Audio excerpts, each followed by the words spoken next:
Kia ora, g'day, welcome back once again, here with another reaction to Mr. DJ Shipley on the Sean Ryan Show. So let's jump back in.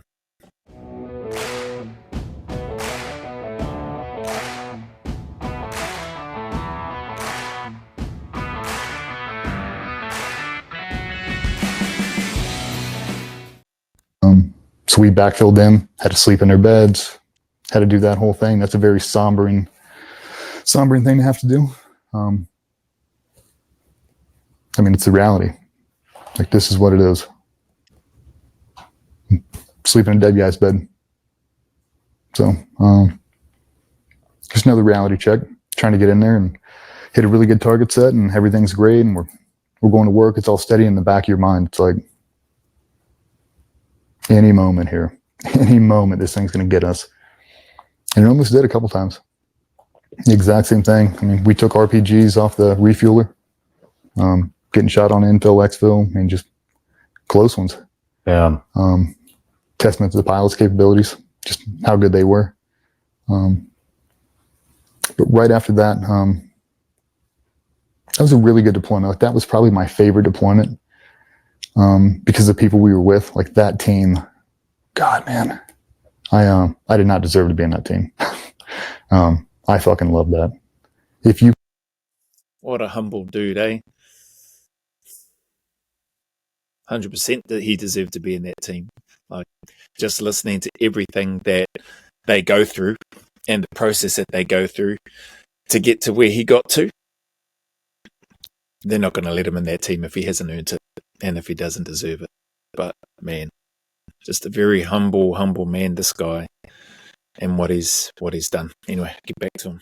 You could have, if you could have locked me in a time capsule, I'd still be in there. I would have never came home. I loved it so much. I'd separated myself from everything outside of that. And it was the only thing that made me feel normal. That just gives you a bit of an idea of, why I think and say he deserved to be there, just his humility. And being locked in a time capsule, he would have never come home. He would have just stayed there. Just shows how much he cared about the guys that he was with and the work that he and his team were doing. Being there. I loved it. I love the banter. I love the shit talking. I love the pranks. I love the professionalism. I love the absolute obsession to the detail. I loved it. And to watch those guys work, it's hard to describe. Were you intermixed with the team that took the loss? Nope. Or was this? Okay. This is after. Right. We just rolled based in the same, kind of like you guys on June 28th. All right. You guys rolled in, same thing. Okay. At the same days. You relieved them. Yeah. All right. It was weird, man. Just the whole thing was dicey, and we came back. Kind of like my mentor at that point, like my true north was my team leader then. His wife is best friends with Patsy. I'm best friends with him. He was a groomsman at my wedding. I knew him before I screened and all that. I fucking loved him. And he got hurt. Got medically retired after that deployment. Our number 2 did. 3 or 4 other guys got fucked up pretty bad. And it just, I hate to say I had all my eggs in one basket, but I love being in that team so much. The energy, the collective. I was not ready to lose that. I wasn't. And when he was going to medically retire, it fucking crushed me. Is this okay? Never mind. Keep going. So it crushed me. It was like, that's who I want to be. This is a whole team. Like, if we can just freeze this shit, like, everybody will re-enlist. We'll just stay here. It was amazing. We came back from that deployment. We're kind of rebuilding. He's moving out. We've got new guys coming in. Everything's good. And Nick Check deploys. He deploys out. I'll never forget, man. I'm sitting with my wife at Yard House. I've got both my uncles. I come from a long military background. On my dad's side, I've got him. My grandfather was a fighter pilot, U.S. Airways pilot after that. My other uncle was 75th Ranger Regiment, jumped into Panama, and did 25 years in the Secret Service, counter sniper team. My other one was a Marine infantry guy. So I'm sitting across my 2 uncles. We're having an honest conversation, and my phone goes off. And it's one of the guys from the team. Like, we're not doing anything. We're in Virginia Beach hanging out. And I grab it. He's like, hey, what's up? He's like, walk outside real quick. And bebop outside. And his car's driving by. I'm like, plugging one ear. I'm like, hey, what's up? He's like, you sitting down? No. Should I be? And there's a long pause. Fuck, man. So there's a long pause. And he said, Nick got shot. And I waited. And I said, okay, where is he? And what do we need to go pick him up? He's in a longer pause. And I can feel it. I can feel it building up inside me. It feels like it's resting on my fucking sternum. It's about to come out of my fucking mouth, and I don't know what it is, but it's something. And in the shakiest fucking voice he could muster, he said, he's gone. And I let out a whimper. I let out something. I started fucking bawling. I'll be in work in 15 minutes. I hung up the phone. I dried my eyes real quick. I'm like, I'm going to walk in there. I'm going to sit down at this fucking booth. I'm going to eat my Kung Pao chicken. I'm going to drink this Moscow Mule. I'm going to get through dinner, and then I'm going to drive to work, and I'll tell Patsy tomorrow. Like, I mean, she loved Nick. She fucking loved him. And I sat down, and I stared right in between my uncles. I picked a spot on the wall, and I stared there. And they're all looking at me. I can feel it. And she put her hand on my shoulder, and I looked over at the corner of my eye, and she said, tell me. And I fucking lost it. Oh.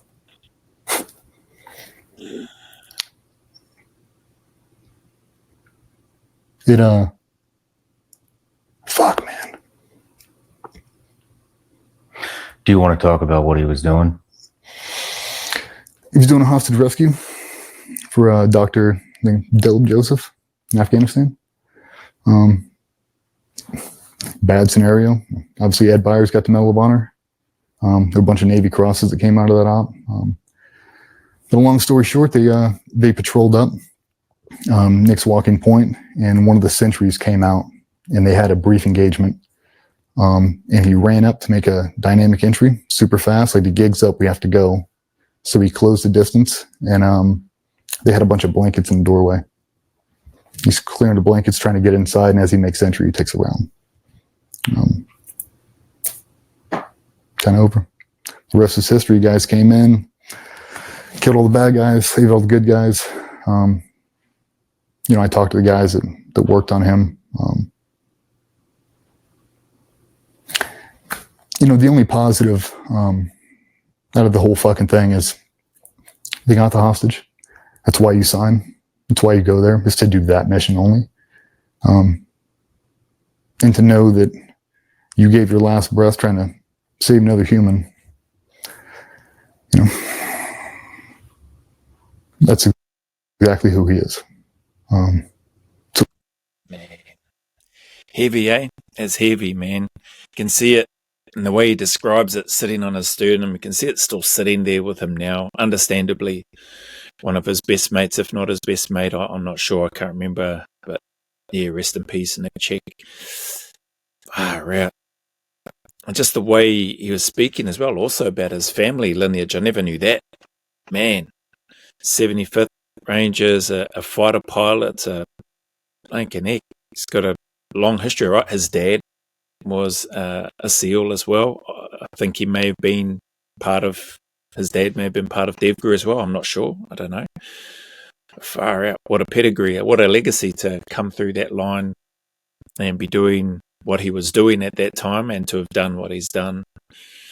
And then, yeah, tragically to lose so many people during his time. That's hard. That's heavy, and especially when he's losing more people that are close to him. Hits different. You can feel it. Man, he does awesome to not, have any tears or anything well up while he's sitting there. I think there might have been a couple of times, but man, he holds it together really well. Say that. Let's carry on listening to what he's talking about. It was an honor to know him. But fuck, man, I did not want him to go. Sorry, I forgot to mention as well. My bad. his words about giving your last breath to save another human. There's a huge power in that, eh? There's, I think, for me anyway, and I think for people that I know that have served in the SF, you would gladly do that. You would do that in a heartbeat if that's what it meant. If it meant that you could save the good people or the person that you're going in to try to rescue, you'd be stoked. You leave a big gap and a big hole left behind with your family, with your friends, with everybody. But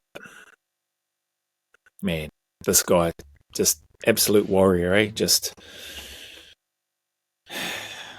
willing to risk it all to save somebody. And that's what the job is about. That's a big part of what the job is about, and why I think it's so compelling and why it draws so many people in that are willing to just put themselves through whatever it takes to get there, so that when the time comes, they're ready and they can be called upon to go do that. Was that your hardest loss?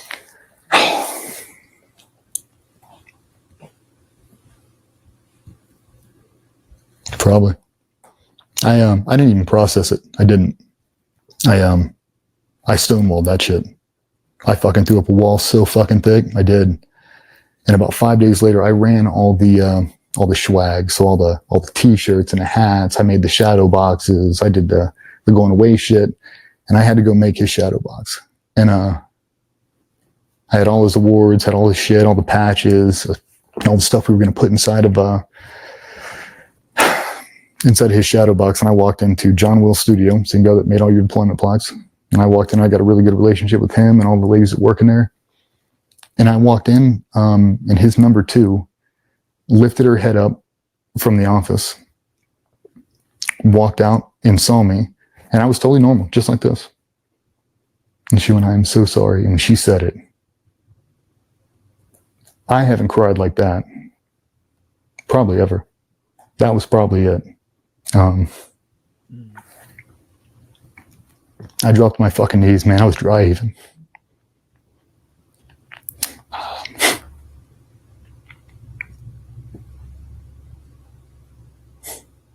He was such a good fucking dude. He was so talented, and he trained all the fucking time. And you couldn't have done better. And the reality, he was gone. I wasn't ready for it.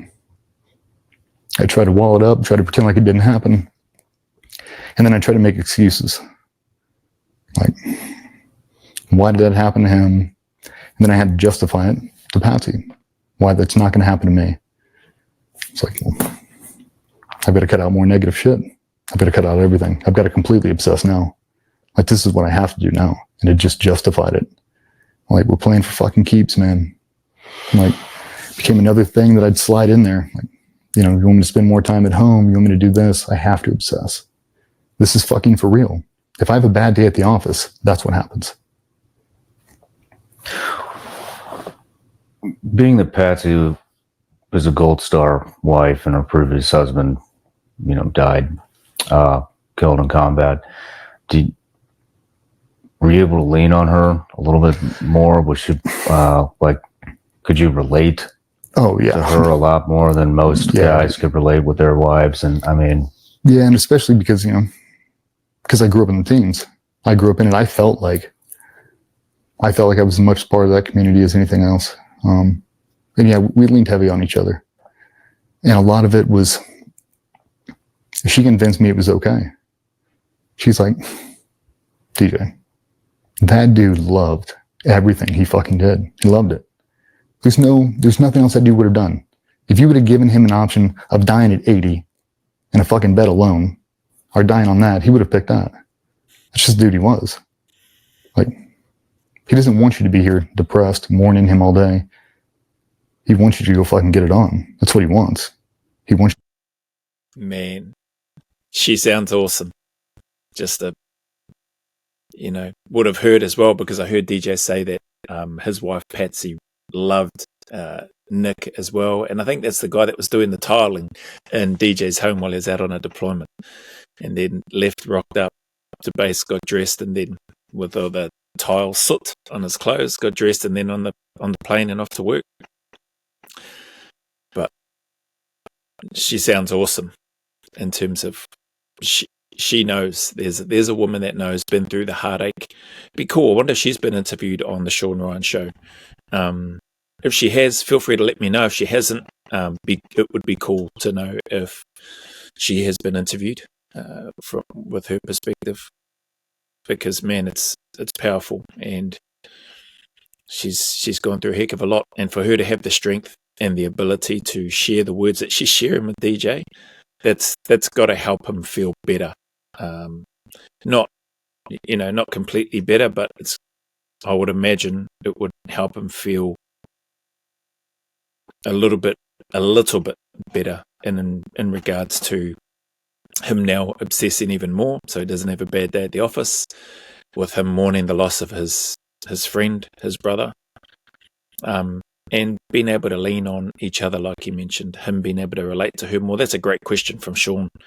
Better able to relate to her with her loss from her previous husband, rest in peace, from the Red Wings incident that happened in, when was it? I think that was 2005. Don't quote me on that. I may have it wrong. And yeah, just unreal. Good.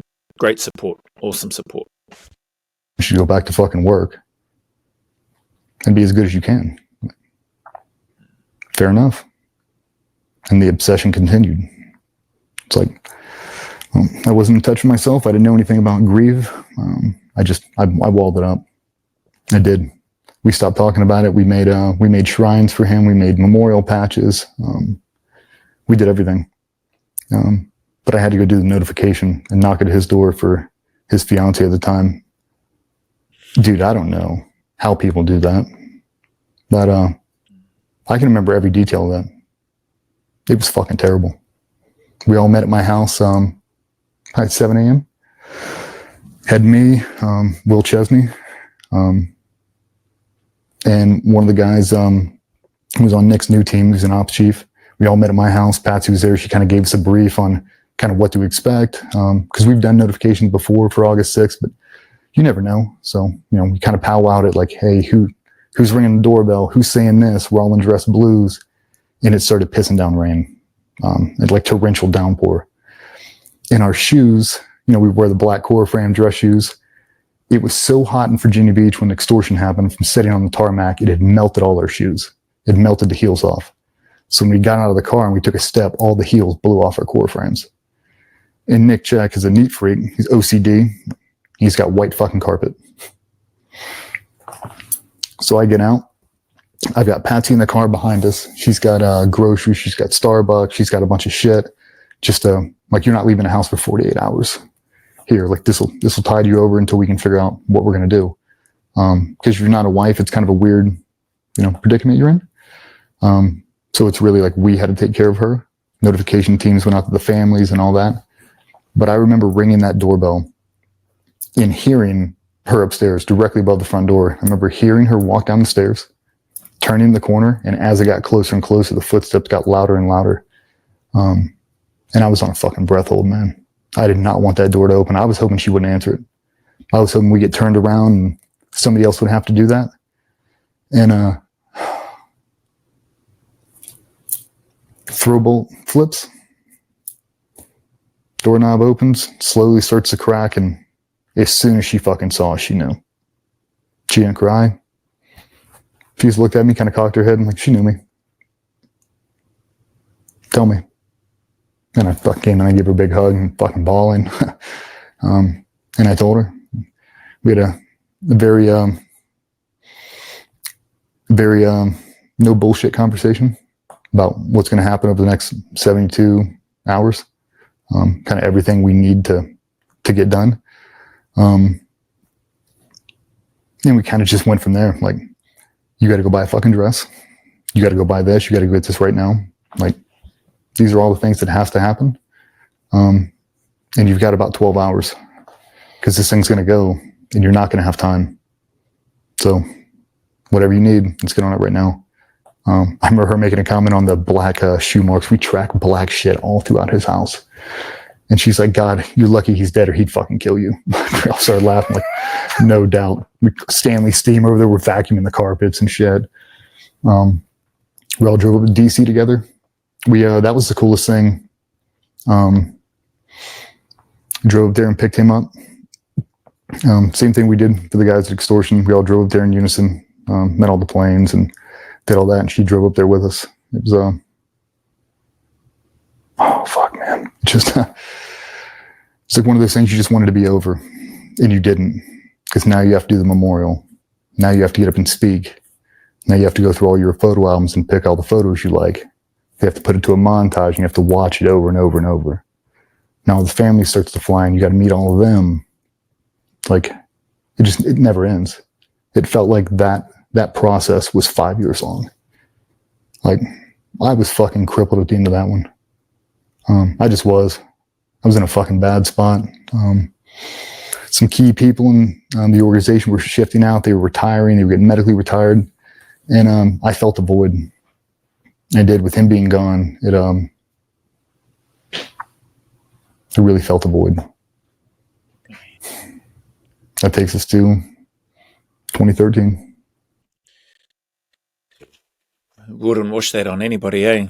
Just that whole process. He brings up and articulates so well that not necessarily the grieving process, but the processes, the pieces behind that. You know, there's the immediate spouse, in this case the fiance. Great that she was able to lighten the mood somewhat with her comment, "You are lucky he's dead, otherwise he'd kill you," for traipsing through and leaving black marks on the white carpet.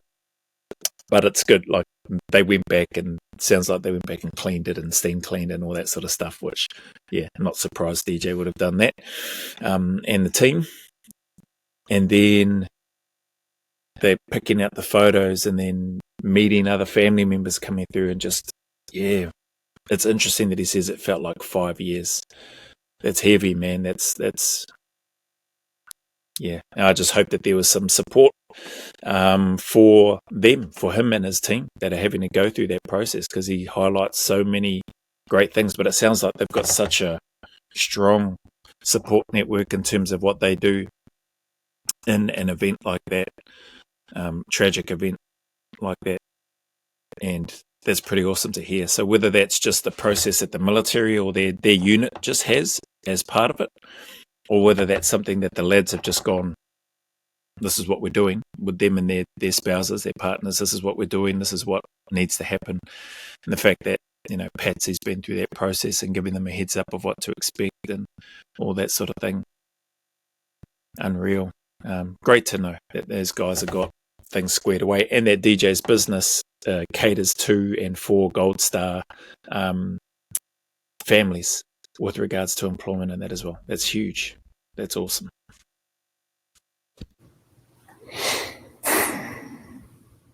So I think that transition from Nick dying until basically the rest of the career, confirmation bias. Everything I had ever said, everything I had ever told Patsy was coming true.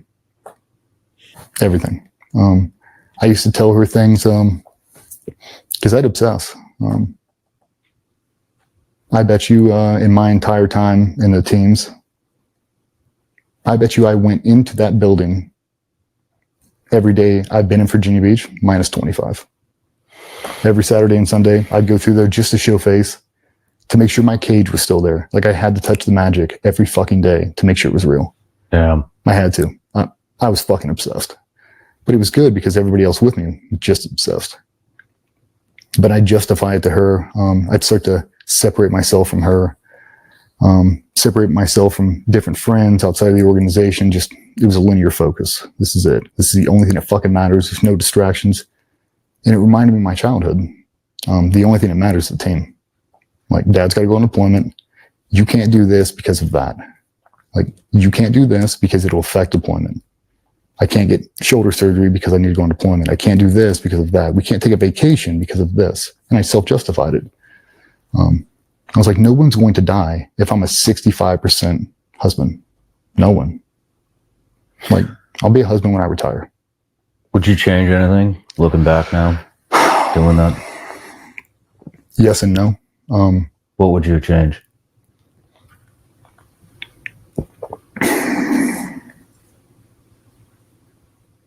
I would have retired sooner. They tried to retire me in 2014. I wish I would have let them. I was in such a fucking bad spot, man. I just, I let it take me. I don't regret it. Some days I do. But I thought it needed it. I thought it was a worthy cause, man. Everything we did, all the training, the late nights, the early mornings, it gave you a purpose.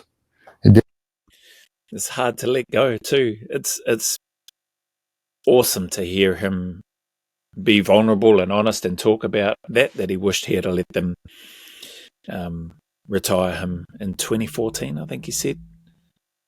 But yeah, it's a hard job to let go of when you're in it, especially doing the work that he's doing, like he's talking about. And he just mentioned there, it gave them purpose. He's with the best humans that he knows in the world, doing the same thing, obsessed the same way, committed to the same cause, doing the same things, all the early mornings, all the late nights, all the, getting mucked around and out on different tasks or training activities or scenarios, or even out on deployment. The boredom of sitting around and waiting. It was just, for him, listening to him, it was all worth it. And that's powerful. It does give you a sense of purpose and pride, and makes you feel like, that you add value in a way, and or in a world whereby it can be hard to find that for a lot of people. Yeah. It gave you the why. And it became very easy to just judge people. Like, you don't work out, you don't shoot, you don't care, you're not a professional, you don't want to do this, like, get the fuck away from me. I'm going to surround myself with these dudes because they only give a shit. This is the only thing that matters. And it became addictive. It did, because you got to see the performance. You got to feel it. Like, it's a measurable thing. Like, I started here and I ended here. And I only did that because I didn't let anything else distract me. There's no skateboarding, there's no snowboard trips for me. I couldn't justify it.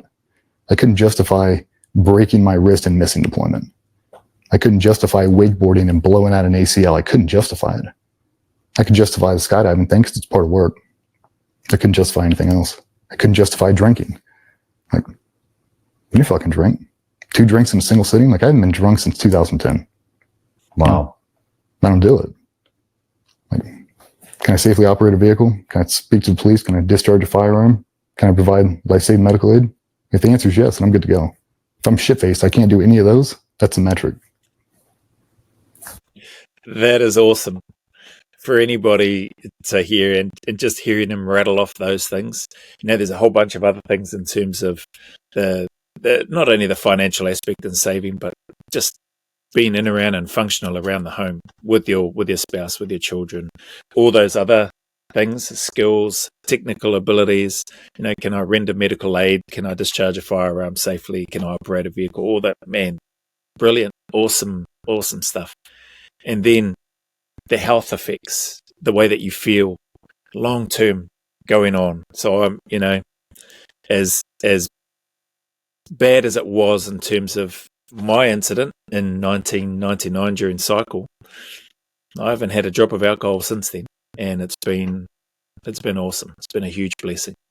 So I love that he's just spoken about that, and the way that he's articulated and described those things. Awesome. Doesn't take anything away from those that like to have a quiet drink from time to time or whatever. Hey, up to you. If you feel good and that's your jam, then do it. I'm pleased to hear him speak about that because that resonates with me. That's all. If I can't articulate my speech to a police officer to get you out of a fucking jam, I've gone too far. I pull up on a car wreck on the side of the road. I gotta save him. Like, am I shit-faced and that's why I blow past him because I'm afraid I'll get a DUI? That's not an answer. That's not a professional answer. The answer is, I don't have to worry about that because I'm professional. I'm not drunk. I'm professional. I don't need to put booze in my system. I don't need to be shit-faced at 2:30 in the morning. That doesn't make the group better. Yeah. The group before the individual became the standard, and fuck, man, it made life so much easier. Does what you're doing now make the group better? No. And why are you doing it? I love that. The word keeps reinforcing professionalism, and that's important. And does what you do now make the group better? I can, for me, we can apply that to our places of work, to our teams that we're in, to ourselves. Does being crap-faced at 2:30 in the morning make me better? The answer is no. And so there's so many different scenarios that we could apply that to for us, for ourselves. And it is fantastic for me to hear DJ speak about this, because these are things that I suppose I've not exactly in the same way, but I've had a lot of very similar thoughts, and so everything that he's saying resonates with me with regards to drinking. And over the years, it's just become so easy, and it's become easier to look after not only myself, but my family and loved ones and people that I care about through just stopping that one simple thing. I say simple. For me, it was simple to switch off drinking alcohol. I know it's not like that for a lot of people, but like anything, it gets easier. Everything's hard until it becomes easy. So if you want to cut that alcohol out, man, it's you can do it. Geez, that switched, eh? Switched from listening to this to then to preaching about alcohol. Apologies for that. I just love what I've heard him speak about and the examples that he's given. Hopefully they resonate and make sense for you. True. Negative people in your life, static, whatever. Does that make you better? What were you doing to cope then? Because a lot of people, they cope with booze. They cope with drugs. They cope, all kinds of ways to cope. PT. Cope with PT, and like he spoke about, walling things up, bottling things up, keeping things to myself. Is that coping? Probably not, depending on who you speak to. But it definitely, for me, I know Sean wasn't asking me that question. I've just chimed in here to give my thoughts on my reaction. But definitely that's what I've done in the past. Learning to get better, to open up, and I've been learning to do that over the years. Still have my moments, but for me, PT has been a constant. Physical training, sweating, moving, sweating, suffering has been a staple for me to help me cope with dark, heavy times, for me anyway, whether they be relationship, whether they be employment, whether they be the void and missing the work that I used to do, whatever. Physical training has been like my version of physical therapy, or not physical therapy, mental and emotional therapy, I guess. See what DJ says. You had to be coping somehow. So after I broke that hip, got on some painkillers. So long story short, I blew out that hip. I rushed rehab. I did. And the way they put those screws in, they lifted my IT band on the side of your leg and pumped in the screws, laid the IT band back. And we did that 2012 deployment. I had a pretty bad fall down the side of a mountain, and those screws came out and they blew through my IT band. Had to do another surgery. Like, it was bad. And the rehab that came after that. So I'm painkillers, and I needed to be on them. Had a bunch of surgeries that I needed to get, and I was held together with, rigor tape and chewing gum. Like, I was banged up, man. And started eating some tramadol and everything else, and it became the norm. Like, I wasn't high. I didn't want to feel the way I felt. Like, I'd wake up in the morning, it's like, I feel like this at 32. Holy shit. You're just numb to it. Yeah. How much tramadol were you taking, A shit ton. I mean, I eat them in 300 milligrams of pop. I eat a shit ton. Several a day. Oh, yeah. But it's like, I didn't realize what it was doing, because it wasn't a narcotic. You couldn't be addicted to it. Bullshit. Yeah. You get addicted to not feeling pain. That's what you get addicted to. And I didn't realize it, but that continued from essentially 10 until when I retired. I'll pause that there just because I didn't realize it's 35 minutes now. Really engrossed in listening to DJ speak. He's spoken about some really heavy topics. This still continues. Becoming addicted to becoming addicted to painkillers, not narcotics. They're not addictive. It's interesting to hear him speak about that, but also from my perspective, not having been through and having those types of injuries that he's experienced and all those surgeries, I'm not surprised. And like I said, he wasn't out of it. It just numbed to the pain. So, in case people start going, oh, what about the professionalism there? Hey, each to their own, There's no denying what this guy's gone through, what he's done, what he's sacrificed, what he's given in pursuit of service to his country, to his fellow men, and the people that he's had the privilege to serve alongside and fight alongside. So, if that helped numb the pain, and he's identified that, he became addicted to it, but it still enabled him to be sharp and be able to go out on deployment and do the job. Hey, good for him.